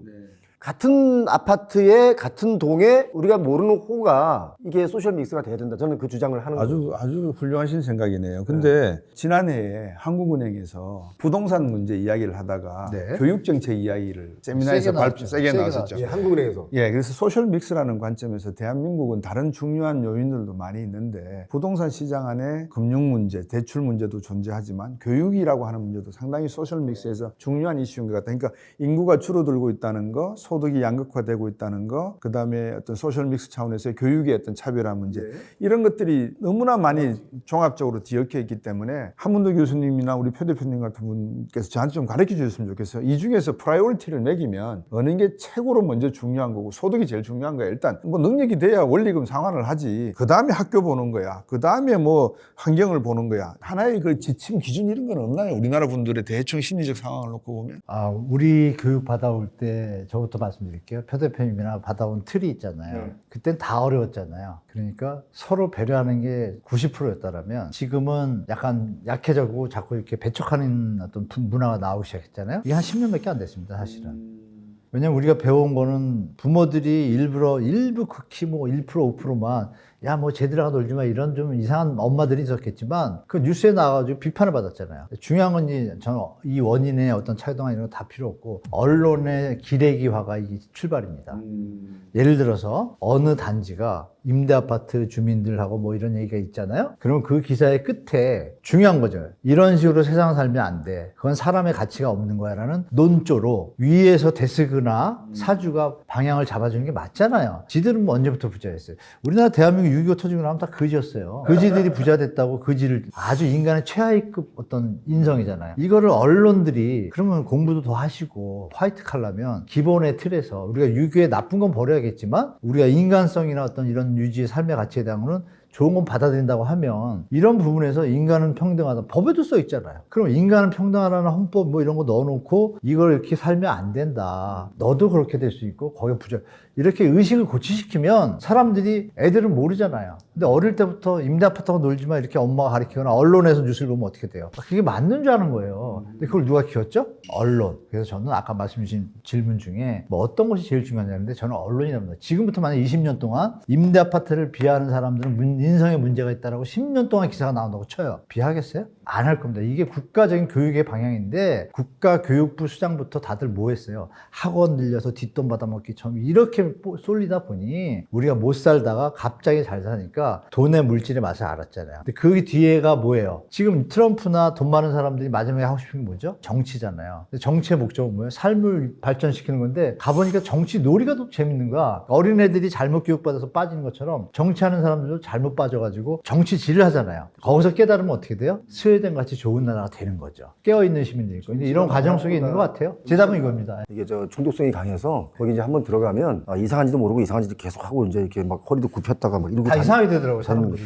저는 그 지난번에 한국은행에서 지역 할당제 얘기했지 않습니까? 학교 문제, 질학 문제. 저는 그 일정 부분 동의합니다. 네. 일정 부분. 소셜 믹스 관련해서. 예. 아니, 저는 진짜 좋은 말씀을 주셔서 경청을 좀 하고 싶어요. 그러니까 소셜 믹스 차원에서 어느 정도 제가 그건 좀 저도 동의하는 거고 100% 다 그렇게 하자라고 하면 또 그 너무 가면 실력대로 못 가다 보면 또 안 되니까 그런 것들을 어떻게 좀 뭔가 공청회를 통해서 많은 연구 결과가 나와서 그렇게 했으면 좋겠습니다. 그렇게 어떠면 이 교육 문제로 인해서 집값도 달라지고 또 특히 어떤 게 있냐면 이건 이미 너무 오래된 얘기인데요. 너 어디 사니가 나와요. 그렇죠. 그럼 그 자체가 이미 계급이 돼버린 거예요. 그래서 저는 그런 것들이 앞으로 우리 사회를 더 힘들게 할 것이다. 그러니까 계속 그 사람들이 아파트의 가격을 논하지 않습니까? 아파트의 품질을 논하는 사람들은 거의 없어요. 이 아파트 얼마니? 품질을 논하진 않아요. 예. 뭐 부실 시공했다 안 했다 이 문제가 아니에요. 이거 다 잊어먹고 없고 나중에 얼마니로 귀결되니까 그것도 역시 마찬가지로 이게 교육과 이런 또 관계가 있으니까. 여기서 슬픈 얘기 하나 첨언해드리면 예. 서초동에 모 아파트, 서초동 되게 비싸잖아요. 예. 거기 이번에 막 작년인가 재작년에 비 많이 오고 서울시 참 많이 잠겼잖아요. 예. 거기 거기에 뭐 아파트라고 얘기는 제가 안 할게요. 바로 그 커뮤니티에 우리 아파트에 이 물 쳐들어와가지고 지하 물 잠기고 이거 보도 안 나가게 아는 사람 다 연락해가지고 빨리 언론 막으라고. 이게 무슨 짓입니까 이게? 그죠? 이렇게 우리가 이제 어떤 정신 세계가 약간 이 물질주의에 약간 젖은 상태에서 지금 과도기에 딱 오는 지점인 것 같아요. 그래서 저는 이제 이런 내용이 정리가 되지 않고서 우리가 돈을 이야기하고, 그러니까 상품 부가가치를 만들어낼 수 있는 그 무엇을 이야기하는 것은 조금 어폐가 있을 것 같다라는 그런 불안 심리가 좀 개인적으로 있습니다. 왜냐하면 미국 대통령 취임식을 이렇게 보다가 정말 부러운 것 중에 하나가 뭐냐면, 식당에 60년대 70년대 하더만 하도 우리 선배들 미국 가서 공부하실 때 뭐 이야기 자랑 삼아 하시는데 백인들 먹는데 못 들어갔다면서요. 당연하죠. 지금은 그땐 그랬죠. 백인들 서브 받으셨죠, 그죠? 맞아요. 세상이라고 하는 게 발전하는 게 있어서 돈만 발전해야 되는 게 아니거든요. 그렇죠. 돈에 대한 가치를 어떻게 매길 것인가에 대한 생각도 바뀌어야 되는데, 그거는 미국이 나름대로 잘 하고 있는 것 같아요. 근데 왜 우리는 그게 안 될까? 세상에 그렇게 똑똑한 사람이 많고, 진짜 대한민국 사람들 똑똑합니다. 베트남 전쟁 때 있잖아요. 병사 한 달에 생명수당이 얼마인지 혹시 미국에서 받은지 얼마 모르실 거예요. 1달러 받았습니다. 생명수당을 그거밖에 못 받았다고? 한 달에 1달러 받았습니다. 예. 장군이 7달러 받았습니다. 예. 그 당시에 1인당 국민소득이 60달러 정도 할 때입니다. 그러니까 대한민국 그렇게 못 살던 동네에 목숨을 바쳐서 돈을 벌어서 경제 건설을 단기간에 했다, 압축 성장을 했다, 기타 등등 쫙 나오는데, 저는 안타까운 게 왜 돈은 쫓았는데 생각은 안 쫓았을까? 근데 그건 제가 변명 드릴게요. 예. 좋게 얘기하면 어르신들, 예. 나쁘게 얘기하면 꼰대님들, 저희 어머님 아버님 때. 근데 그분들의 입장을 좀 헤아렸으면 좋겠어요. 왜냐하면 1950년 전에는 우리가 뭐 독립운동하느라 정신없었고 50년에서 전쟁이 터졌잖아요. 먹을 거 없고. 그럼 먹고 살기도 힘든 거 알거든요. 저 군대 갔을 때만 해도 배가 고파서 밥을 많이 안 줬어요. 정량이에요. 예? 몇 년도 가셨는데? 1983년대 가거든요, 제가. 그 당시에도 그랬나요? 그럼요. 군대 안 갔다 저는 오셨죠? 군대 갔다 왔습니다. 이제 카투샤 가셨나? 뭐 그런 저 HID 나왔습니다. 네, 알겠습니다. 아니, HID 나오셨다고요? 거기는 뭐 돈을 저 밥을 많이 잘 주니까. 잠깐만, 그럼 악수 한번 하셔야 되겠는데? 그러세요? 저는 HID를 갔다 온 친구들이 있거든요. 네. 뭐 잘못됐습니까, 제가? 전혀 아니죠. 이제 이분들이 나이 31대가 이때 뭐 20대라 그러면 1980년 열심히 일한 거예요. 먹고 살려고. 1980년대 되면 딱 이분들이 40, 50이에요. 중동 가서 일하고 막 해가지고. 그래서 이게 베이스가 됐죠. 열심히 또 일한 거예요. 그 아들도 따라가니까. 왜? 태어나서 보니까 집이 잘 살진 않거든. 저희 같은 세대인 거죠. 그렇게 열심히 살죠 또. 그게 그러니까 30년 그러니까 2010년이에요. 그러니까 먹고 사는 게 막 좋아지고 IT 좋아지고 핸드폰을 갖다가 뭐 옛날에 이만한 것도 부자인데 지금 요만한 거 더 부자고 급변했잖아요. 그러니까 이제 먹고 살고 돈 버는데 다들 올인한 거예요. 제가 볼 때. 학교에서 가르치는 건 뭐예요? 착한 어린이 뭐 이 표 때만 들어오지 중학교만 들어가면 어떻게 돼요? 착한 어린이고 뭐고 일단 공부하고 돈 벌고가 딱 메인이에요. 그러니까 그렇게 살아왔단 말이에요. 살아왔는데 이제 돈 벌고 벌만큼 벌고 이런 때가 우리 2000년 초반 되니까 됐잖아요. 어느 정도 경제가 발전해서 돈도 좀 있고 그러니까 차도 우리 아파트 1기 신도시 왜 때려보시는데요? 원래 100년 가야 되는데 그 당시에 예측할 때 대한민국에 차가 한 대 있으면 부자라는 관점이 있었기 때문에 맞아요. 3, 4년대도 차 한 대라고 생각하고 아파트 그렇게 지었단 말이에요. 근데 그때 제 꿈이 뭐였냐면 그 지으기 전에 학교 제가 다녔으니까 고모한테 졸업을 했으니까 내가 딱 기준이 내가 차를 한 대 운전할 수 있으면 부자구나. 그렇게 생각해서 아파트 그렇게 지은 거예요, 다들. 근데 우리가 이렇게 잘 살 줄을 아무도 몰랐던 거예요. 국토부도 모르고. 또 갑자기 차들이면 요즘 다 두세 대잖아요? 그러니까 이런 시대가 오면서 지금 2024년이 됐잖아요. 지금 꼭 찐 거예요, 제가 볼 때. 그럼 지금 밑에 세대들은 어때요? 양극하고 뭐고 간에 딱 보니까 삶의 가치가 뭐예요? 요즘 젊은이들, 요번에 막 고등학생들이 계엄사태 때 나온 거 보셨잖아요. 그 친구들은 이제 우리도 빠르잖아요. 판단력, 유튜브도 태어나면서 있고. 그렇죠. 정보가 우리가 60년 동안 배운 걸 이 4, 5년 사이에 다 가지고 있단 말이에요. 그러니까 판단 기준이 확실하죠. 그러니까 이 친구들이 직장을 가면은 우리 때는 칼퇴가 어디 있어요. 지금은 칼퇴 얘기를 뭐라 그러면 그 사람이 외톨이가 된대요. 지금 분위기가. 그러면 맞아요. 자, 이분들이 세월이 흘러서 20, 30년들을 가정할게요. 이분들 사고는 못 가요. 가치가 삶의 가치일까요? 돈 더 모으는 걸까요? 둘 다인데 삶의 가치가 되게 중요해졌을 거예요. 그럼 뭐가 벌어지죠? 말씀하신 어떤 변혁이 일어나겠죠.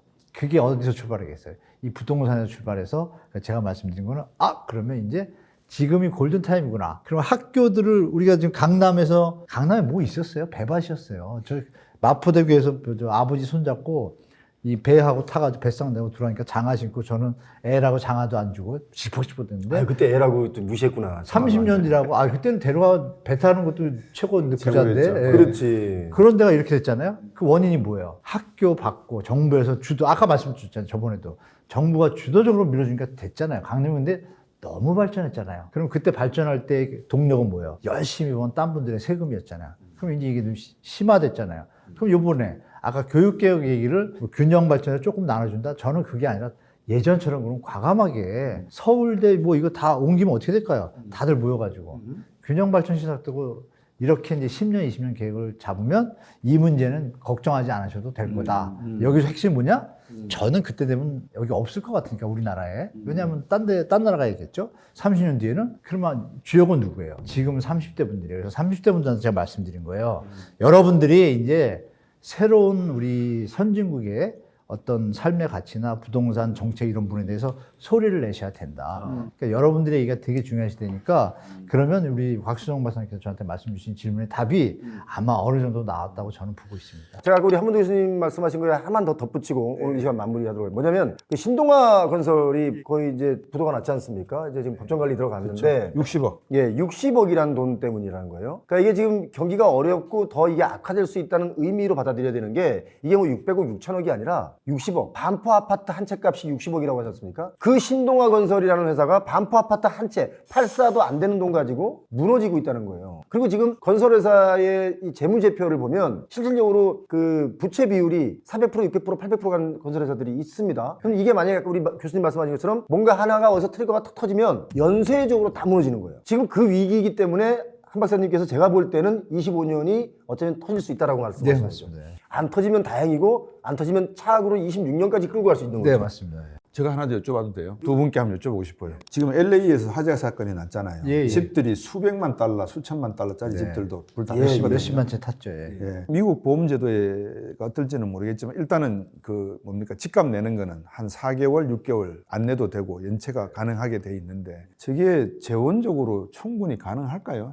지금 안 한 거로 저는 알고 있습니다. 이미 미국 뉴스에 예. 제가 그냥 들은 짧은 지식으로는 이 화재 보험사들 있잖아요. 네. 보험사들이 지금 이게 지금 부도나게 생겼다. 화산- 멘붕이 온 거예요. 예. 멘붕이 와가지고 뉴스는 안 나오는데 조용히 있는 걸로 알고 있는데 이제 또 혁신적인 이제 기자분들이 그걸 벌써 뽑아내가지고 그 기사가 살살 나오는데 정부에서 약간 협조를 요청했는지 살짝 나오다 살짝 들어갔어요. 네. 그러면 이제 뭐 지원하든지 어떤 형태로 가야 되는데 지금 부채한도 협상도 있잖아요. 네. 그러니까 거기도 약간 우리랑 비슷한 게 있는 거예요. 이것도 못하고 저것도 못하고 여기저기서 자꾸 터지는 이런 거. 근데 그 부분이 해결이 안 되면 그게 트리거가 될 수도 있겠죠? 그래서 어떻게 보면. 여쭤본 이유가 저는 그렇게 보고 있어요. 미국발 부동산의 어떤 리스크, 그 다음에 금융과의 연계성에서 네, 맞아요. 촉발되는 그 리스크가 자칫 잘못하면 그 덤탱이를 누구한테 던져줄까 이 폭탄을 수류탄 던지기 있잖아요. 네. 수건 돌리기. 그거를 아마 할 가능성도 없지 않아 있겠다. 그것도 여쭤볼게요. 그 가능성인데 예. 누구한테 던질 것 같아요? 그러니까요. 그게 저는 이제 중국을 일단 한번 던져봤으니까 예. 살짝 던지고 예. 그 만만한 애들 중에서 골라서 한 두 개 투둑 터뜨리지 않을까요? 이런 방법도 이슈를 있습니다. 좀 회피하느라고. 중국한테 던지면 중국이 그거를 막으면서 던지진 않습니다. 걔들은. 걔들 안 던지죠. 예, 워낙 덩치가 대응만 크니까 하니까, 예. 개구리 코끼리 옆에 화살 하나 딱 맞은 정도인데 얘가 그냥 아프다고 코를 막 흔들어 버리면 옆에가 그냥- 주변에 있던 동물들이 그냥 다 코에 맞아 그쵸, 떨어지잖아요. 그쵸. 메뚜기도 막 죽고 예, 막, 메뚜기 예. 죽고 그게 이제 우리가 될런지 인도네시아가 될런지 그렇게 보고 계세요? 우리도 저는, 가면, 저도 아, 보고 네네. 있습니다. 그래서 제가 부동산 말씀을 미국 쪽 이야기를 여쭤본 게 트럼프의 정책이라는 게 그렇게 오밀조밀하지가 않다. 이게 위험한 것이다. 투박하고 그렇잖아요. 투박하죠. 예, 네. 그래서 한 가지만 더 말씀을 드릴게요. 미국에서 장관 영어로 어떻게 합니까? 국무부 장관 영어로 Secretary of State 그러죠. 그다음에 백악관의 비서 우리는 경제수석 비서관 영어로 어떻게 표현하는지 미국 백악관은 어떻게 하시는지 아십니까? 스텝 멤버입니다. 그렇게 말해요? 비서실장을 Chief of Staff라 그러죠. 예. 스태프하고 세크리터리하고 차이가 뭐죠? 그러니까 이거를 이제 한번 보시라는 거예요. 트럼프 때. 다시 말씀드리면 미국에서의 각 장관은 대통령이 해 그럼 하는 애들이에요. 왜? 세크리터리잖아요. 근데 해 그 전에 이렇게 모여가지고 한문도 교수님이 지금 이런 말씀을 하셨고 자문위원으로 또 표 대표께서 현장의 이야기를 이렇게 하셨고 제가 그걸 다 정리해서 대통령님 지금 이런 문제가 현장에서 있고 논리적으로 있는 것 같습니다. 이게 전 스태프잖아요. 그럼 대통령이 그걸 듣고 이거는 곽 스태프가 가져온 게 맞는 것 같으니까 세크레터리 이리 와봐. 요거 내무부 세크레터리는 이렇게 해. 요게 미국의 전반적인 대통령 시스템화에서 정부의 거버넌스입니다. 이 거버넌스 시스템이 크랩토크래시, 돈 많은 억만장자 애들이 지금 들어가가지고 더지를 만들어서 효율화 하겠다고 잘라내겠다 막 이렇게 할 때 과연 부동산 문제와 금융 시스템을 제대로 이해할 수 있는 애들이 들어가 있느냐, 할 수 있겠느냐. 육군 중령 출신이 과연 사성장군, 삼성장군한테 명령을 할 수 있겠느냐. 이런 전반적인 내용을 들여다보면 이게 폭탄이 중국으로 푹 날아올 것이고, 그러면 중국이 그거를 딱 받아서 어느 정도는 자체적으로 해결을 해야 되지만 나머지 코를 한번 휘둘러버리면 주변에 있던 나라들은 간다. 그래서 한국은 중국이 1%포인트 GDP 감소하면 우리는 0.3, 0.6 감소한다. 그러면 우리나라는 올해 경제 성장률 1%대 초반 잘하면 잘못하면 0. 이제 시력 내려간다. 이제 그런 거죠. 그게 이제 최악의 시나리오 중에서 차악으로 제가 보고 있는 겁니다. 최악은 다 무너지는 거죠. 제가 말한 부동산의 차악 중에서 마무리하면 미국이 중국을 칠 때 얘기가 잘 되고 시진핑도 나이가 좀 드셨잖아요. 근데 여기서 그냥 이렇게 예전처럼 하면 좋은데 갑자기 뭐 이럴 수 있잖아요. 사람이 전쟁 붙으면 평가절하 엄청 할 거란 말이에요. 그리고 우리 환율 평가절하돼요. 지금 말씀하신 코끼리가 화가 나면, 왜냐하면 전 해외에서 볼 때 우리가 영국하고 프랑스하고 독일 같은 동네로 보잖아요. 그 해외 전 세계 펀드 매니저들 볼 때 한국하고 중국은 같이 있잖아요. 일본은 약간 같이 보잖아요. 그럼 여기도 떨어지면 같이 떨어지는 거예요. 그러면 우리는 어떻게 돼요? 박사님, 제가 그래서 여쭤본 거예요. 우리나라도 올 것 같나요? 아니, 정확하게 보셨어요. 왜냐 그러면 관세를 때리면 중국이 그랬거든요. 때려. 와봐, 들어와. 그럼 우리는 이제 8위안 만들어 놓은 거예요. 환율을 확 절하해 버리겠다는 거죠. 그러니까 이제 얘들이 8위안 절하하면 우리는 1,400원에서 1,600원까지는 가야 되거든요. 가볍게 가죠. 그럼 일본 애들도 가만히 있어서 조금 있으면 이제 금리 올린다고 하는데, 이제 그런 식이 되면 환율 전쟁이 벌어지는 셈이 되겠죠. 그러니까 우리가 그거를 갖다가 사실 예상 안 하고 예측 안 하고 그냥 넉넉히 있다가 계속 그게 그렇게 되면 그런가 보다 하다가 당하잖아요. 그러니까 미리 우리가 이런 걸 좀 알고 있으면 그나마 마음으로라도 뭔가 준비를 할 수 있는 시나리오에 대비를 해야죠. 정부도 해야 되고 우리도 해야 되고. 우리 한문동 교수님은 제가 듣기로 작년에 미국의 부동산 공부를 좀 하시겠다고 미국에 가셨는데, 사실은 이제 2기가 집권하기 전에 다녀오신 거잖아요. 근데 부동산 분위기는 또 어때요, 거기는? 거기는 아시는 바와 같이 지금 신규 착공이 이제 좀 경제 상태가 그렇게 지표는 좋은데요. 분야별로 안 좋은 데가 많아요. 지금 미국이 최대로 지금 자영업자분들 폐업률이 지금 최고인데 엊그제 겨우 나오더라고요. 근데 저는 작년 9월에 그때 이미 얘기를 들었거든요. 다는 모르지만 우리가 바닷물을 다 마셔봐야 짠 걸 아는 건 아니잖아요. 그렇지. 손가락만 찍어봐도 알잖아요. 야, 역시. 근데 이제 좋다. 느낌상 거기에 이제 저보다 뛰어나신 뭐 세무사, 변호사 이런 분들하고 좀 어떻게 대화 자리가 있어가지고 저는 이제 부동산에 관심이 많고 경제에 좀 관심이 있으니까 요점만 물어보죠. 물어보니까 답이 시원한데 결론이 그거예요. 그때 제가 물어봤던 중에 요새 미국 영업 어떠냐 그러면 세무사분 말씀. 예를 들어서 100개를 자기가 관리한다 그러면 50개가 예전보다 무조건 반토막 나 있고. 영업이나 이런 게. 네, 50% 중에서 위에 상단은 20%, 우리로 말하면 맛집 같은 데 있잖아요. 여기는 변화가 없고, 요 20에서 50까지, 요 30%는 한 70% 수준. 그러니까 되게 안 좋다는 거 얘기를 하더라고요. 그리고 이제 변호사분은 일이 줄었고, 또 대출하시는 분도 일이 줄었고, 결정적으로 그 변호사분이 하는 얘기 중에 제가 이런 질문을 했어요. 그럼 트럼프가 되면 어떻게 경제가 좀 나아질 것 같아요? 아니면 해리스가 되면 나을 것 같아요? 그랬더니 그분 말씀이 걸작인 게 누가 돼도 뚜껑 열릴 거라고. 이렇게 표현하는 거예요. 그래서 그게 무슨 뜻이냐 그랬더니 안에서 이미 이제 한쪽은 좋은데 양극화죠. 거기. 이게 이쪽이 안 좋다. 그래서 이 부분이 아마 가시화될 거라고 다 이미 거긴 예측을 하고 있고, 결정적으로 요새 은행 얘기 나잖아요. 로컬 은행들 좀 자빠질 거라고 얘기가 나오는 게, 저는 그때 이미 느낀 게 들었어요. 뭐 이제 바뀌면 몇 개 자빠질 거 이미 리스트업이 돼 있대요. 그렇죠, 그쪽 그래도. 업계에서는. 그래서 이게 지금 우리나라처럼 거기도 어떻게 보면 인위적으로 막 끌어올리는 거잖아요. 그러니까 양극화, 잘 되는 사람은 계속 잘 될 수 있는 환경인데 소비나 이런 것들이 살아나지 않으면 이게 좀 미스매치가 여러 개 많은가 봐요. 지표는 좋은데 소비는 안 일어나는 것은 또 안 일어나고. 저도 그 얘기를 듣고 그 뒤로 제가 미국 여러 가지 다른 지표 더 잘 아시잖아요. 지표상으로 한번 지금 다운됐다 올라갈 타임인데 이상하게 그 학습 효과 때문인지 잘 지금 리드하고 있는데 지금 아마 나타날 것 같은 조짐들이 뭐 예산도 지금 뭐 부채한도 막 뭐 좀 얘기 나오기 시작하잖아요. 그래서 저는 그렇게 얘기를 들었기 때문에 그럴 가능성이 존재한다라고 좀 알고 있습니다. 미국이 뭐 무너질 수도 있다는 얘기도 많이 사실 다 하고 있는데, 이거 하나 여쭤볼게요. 트럼프가 이제 집권을 했어요. 그러면 우리 한국에 뭐 엄청난 위기가 올 수 있다. 뭐 관세 때문에도 이게 많이 했었고 또 미국이 자기네 자국내 이익을 위해서 한국이 가장 먹기 좋은 먹거리다 뭐 해서 그런 얘기들 많이 하는데 그건 어떻게 보시는 거예요? 어제 제 결론이 시야 명야였어요. 시야 명야. 시기의 문제냐 운명의 문제냐. 무슨 말씀이냐면 트럼프는 지금 한국한테 할 말이 많은데 다행인지 불행인지 모르겠는데요. 대화창 한국어 없어요. 미국에서 한국이랑 얘기하려니까 누구랑 얘기해야 되는 거야? 그렇죠. 이게 시기적으로 좋은 건지 나쁜 건지 아니면 이게 운명인지 어떤 건지는 모르겠다는 뜻에서 제가 시야명야라고 했거든요. 한국에게 어떤 영향을 줄 것이냐라고 말씀을 하셨는데 모르겠습니다. 근데 나쁘지도 않을 것 같고 좋지도 않을 것 같아요. 그래요? 사실 트럼프 이기가 시작되기 전에는 정말 위험하다는 얘기를 많이 했거든요. 트럼프가 너무 자국의 이익만 따진다. 우리가 좀 그런 거는 봐야 될 것 같아요. 그러니까 이제 사람의 겉만 이렇게 놓고 보면 저 사람이 아주 험상궂게 생긴 배우들이 많잖아요. 근데 개인적으로 이야기하다 보면 막 다 착해. 유머러스하고 다 착하잖아요. 다 착해. 그게 본질인데 그러면 트럼프는 악인이냐 선인이냐를 놓고 봤을 때 저는 엄청나게 교육을 잘못 받은 쪽으로 좀 해석하고 싶어요. 마음은 착한 사람인데 그래서 저 사람이 로이칸 그 검사가 뉴욕 검사였는데 소위 트럼프의 멘토예요. 그러니까 어릴 때부터 트럼프를 옆에 차에 태우고 다니면서 야 이게 살아가면서 네가 움직여야 될 좌우명이야. 그러면서 절대 패배를 인정하면 안 돼.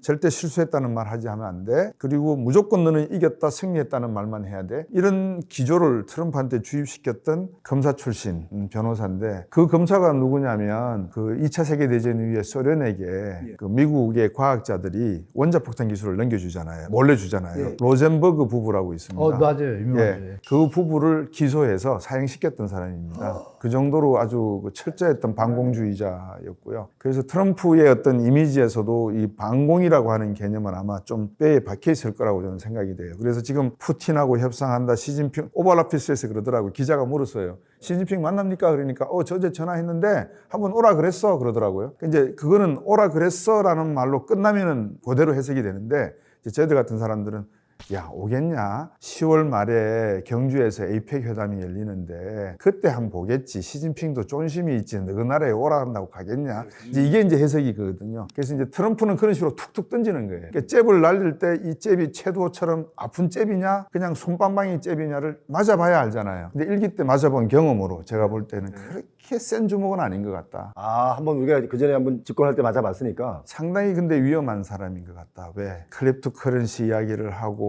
뭐 아까 저 양극화 말씀하셨는데 중산층 문제를 해결할 생각이 별로 없어요. 그런 생각 없는 것 같아요. 그래서 국가는 왜 실패하는가? 저번에도 한번 제가 말씀을 드렸는데 거기에서도 중산층을 확대시키지 않으면 미국이 되었건 러시아가 되었건 한국이 되었건 그건 망하는 거거든요. 그래서 미국도 제조업을 부흥하겠다. 골든 에이지를 만들겠다. 이게 하나가 있고요. 두 번째 중요한 철학이 트럼프가 취임사에서 집어넣었던 게 레볼루션 오브 커먼 센스예요. 조금 어려울 수가 있는데 뭐냐면 1770년 독립전쟁 할 때 그 독립전쟁의 철학적 근거를 제시한 사람이 토마스 페인의 커먼 센스라고 하는 소책자예요. 16페이지인가 정도밖에 안 돼. 거기에 그런 내용이 나와요. 상식을 바꿔야 된다. 왕권 정치에서 공화정으로. 그리고 독재 정치를 지탄해야 된다. 뭐 이런 내용이나 영국을 대해서 막 때리는 거거든요. 근데 이제 이번에 그 커먼 센스를 트럼프가 레볼루션 하자 그랬어요. 혁명으로 바꾸자 그랬어요. 그러니까 이제 새로운 상식을 만들어내자는 거거든요. 그 새로운 상식이 뭐냐? 야, 그린랜드 가져와. 멕시코 너들 말 잘 들어. 파나마 가져올게. 또 어디 가져갈까? 한국 평택 그거 뭐 좀 아깝기는 한데 쟤들이 잘못하면 핵 만들겠는데 어쨌든 자 김정은 회담하자 뭐 이런 식으로 막 던지는 거죠. 그게 제가 보는 그 트럼프의 레볼루션 오브 커먼 센스 같아요. 그런 게 위기가 될 수도 있다 우리한테. 그게 위기가 될 수 있다. 잘못 해석하면. 그러면 반대로 또 트럼프 이기 때 우리나라가 좋아질 수 있는 건 뭐가 있을까요? 지금 뭐 주식시장에서 하던 것들 당장 있잖아요. 조선 뭐 이런 거. 조선.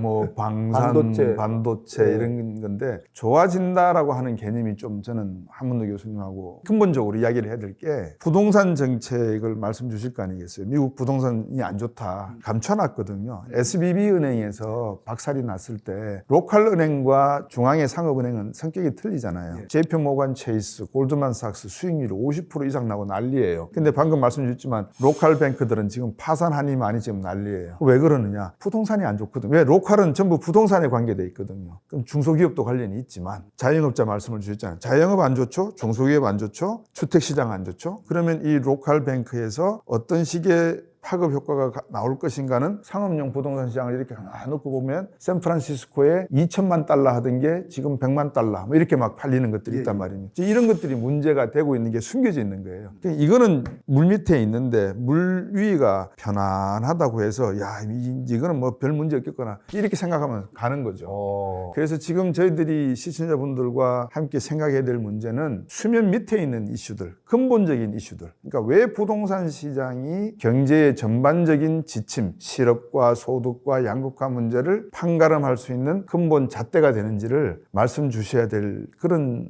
타이밍인 것 같아요. 우리가 이게 쉽게 볼 건 아니네요. 하나하나 좀 디테일하게 좀 봐야 되겠네요, 나중에. 어렵게 보기 시작하면 한없이 어렵죠. 근데 예를 들면 이런 겁니다. 경기가 좋으면 부채율이 올라가나요? 떨어지나요? 가계부채가. 일반적으로는 가계부채가 떨어집니다. 떨어집니까? 예. 경기가 좋으니까 소득을 많이 받아가고 자산가치 상승 때문에 자산가치도 올라가고 그다음에 또 디레버리징도 하고 하니까. 근데 미국 같은 나라의 특징이 경기가 안 좋으면 그 반대예요. 부채 비율이 올라가요. 비율을 말씀하시는 거예요? 예, 비율을 말씀. 예, 부채 비율이 올라가요. 그러니까 지금 연체율이다, 신용이다 이런 내용들을 가만히 놓고 보면 계속 아래 방향으로 내려가고 있거든요. 그러니까 비율은 올라가는 거죠. 예. 그런 면에서 보면 미국이 경제가 흔들릴 시기가 조만간에 올 가능성이 높다. 이게 감춰져 있다. 그거를 보지 못하고 손가락만 쳐다보고 있으면 달을 못 보잖아요. 지금 달을 봐야 될 시기다. 이 말씀을 드리는 거죠. 그러면 만약에 미국이 그런 위기가 탁 불거졌어요. 그럼 우리는 더 많이 망가질 거 아닙니까? 더 많이 망가진다는 것 이상이겠죠. 상상을 할 수 없을 정도로.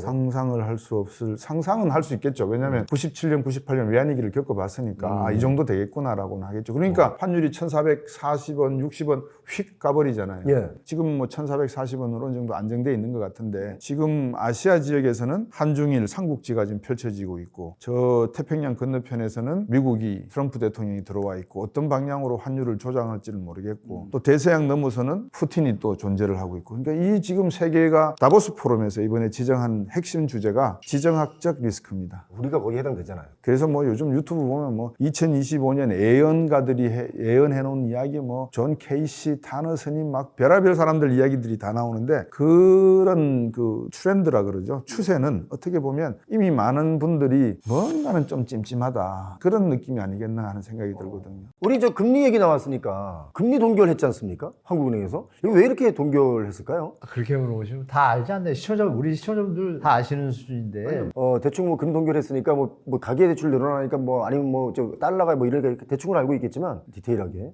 금리 동결하는 건 뭐 여러분들이 아시는 게 이제 물가가 오르면 금리를 올려서 물가를 잡잖아요. 물가가 약간 안정됐으니까 내려가야 되고. 저번에 금리 인하할 때 얘기를 워딩을 해석해 보면 판단이 나오는데요. 저번에 뭐라 그랬냐면 처음에 할 때하고 두 번째 할 때 거의 똑같아요. 정부가 거시건전성 강화 대책을 밝혀. 이게 이제 핵심이에요. 조건부인 거예요. 그죠? 정부가 밝혀서 자영업자와 중소기업의 약화를 지원하기 위해서 금리를 인하한다. 딱 워딩이 이거고 이어지는 게 단 환율과 주택 가격을 주시하면서 모니터링 하겠다. 이걸 보면서 금리 정책을 이어가겠다 했는데 두 번째 인하할 때도 똑같아요. 예. 똑같은데 여기는 추가된 게 뭐냐? 중소기업 지원을 더 강화하겠다. 자, 그러면 다 나왔잖아요.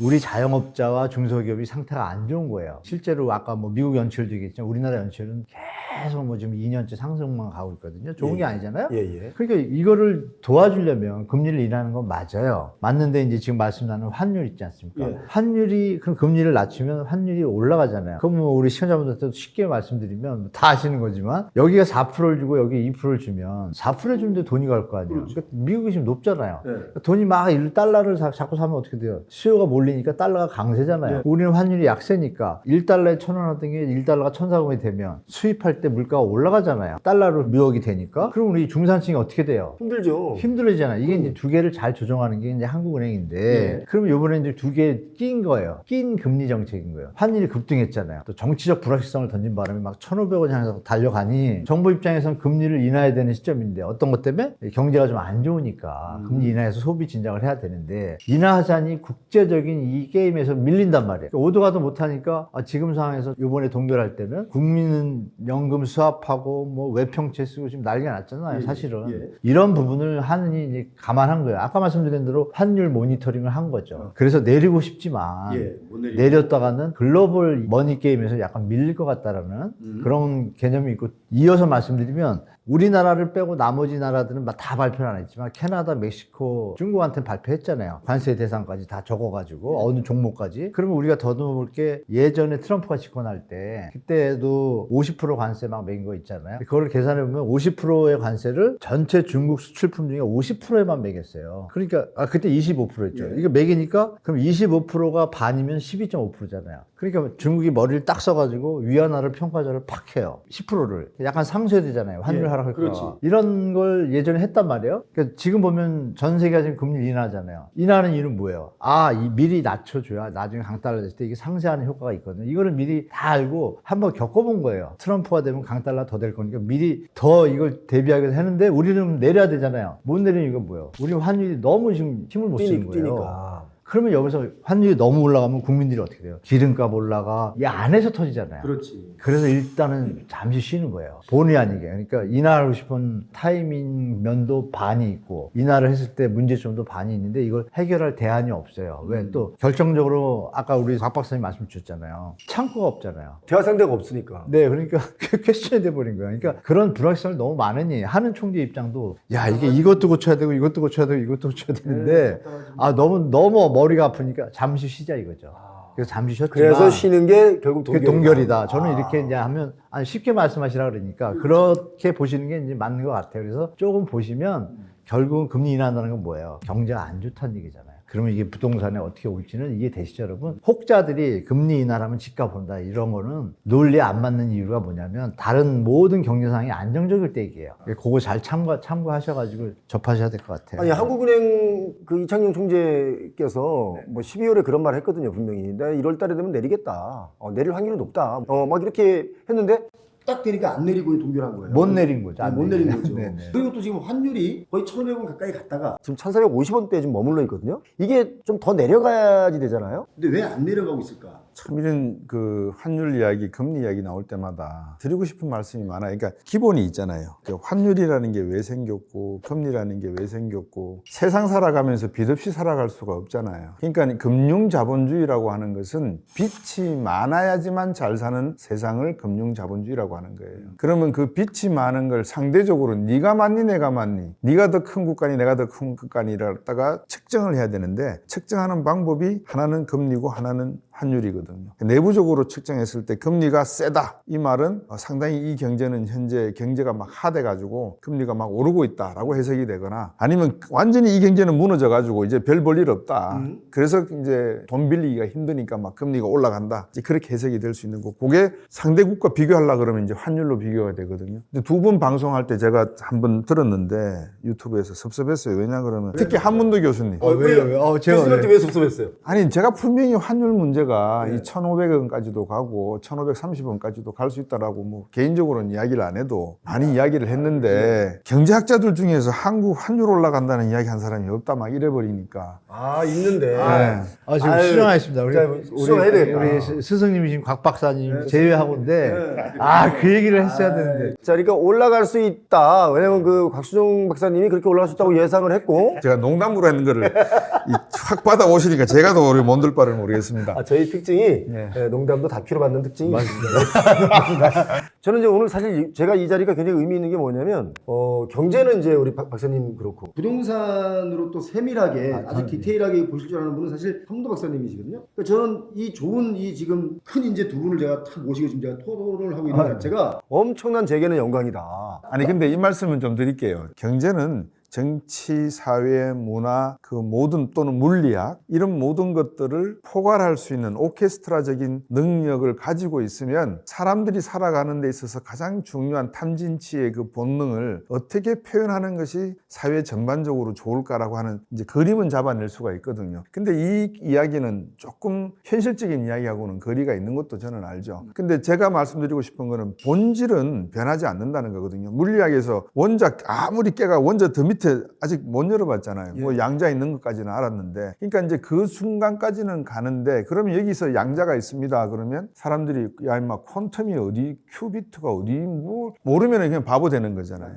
그래서 이제 그런 것은 제가 얼마든지 감내를 하는데, 단 그 한문도 교수님하고 표 대표님을 위해서 제가 시청자분들을 위해서 드리는 말씀은, 제가 방송을 잘 안 나갑니다, 진짜. 왜냐면 기자분들도 그렇고 작가분들도 그렇고 기사 쓰는 내용 보면은 이게 기자인지 작가인지 생각을 안 해요. 고민을 안 하는 거예요.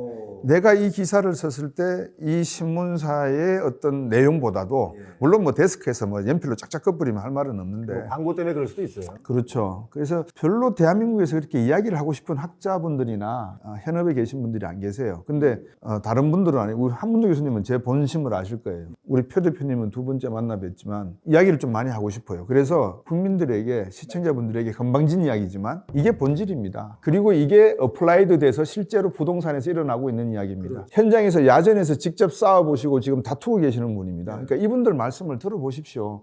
저는 이런 배경에서 그 말씀이 맞다고 생각되고 틀리다고 생각되는 분, 이게 하나의 조합이 될 것 같아요. 그래서 저는 두 분께 너무 감사하고, 이 건방진 사람을 계속 이렇게 아닙니다. 네. 진짜 멋있는 건방짐도 있어요. 왜냐면 저는 사실 있는 그대로 얘기하고 싶은 사람이기 때문에. 야, 오늘 머니인사이드 집값이 알고 싶다, 우리 박수정 교수님과 한문도 교수님 모시고 열띤 이야기를 나눠봤습니다. 여러분께 많은 도움이 되셨길 바랍니다. 오늘 함께해 주셔서 고맙습니다. 감사합니다. 고맙습니다.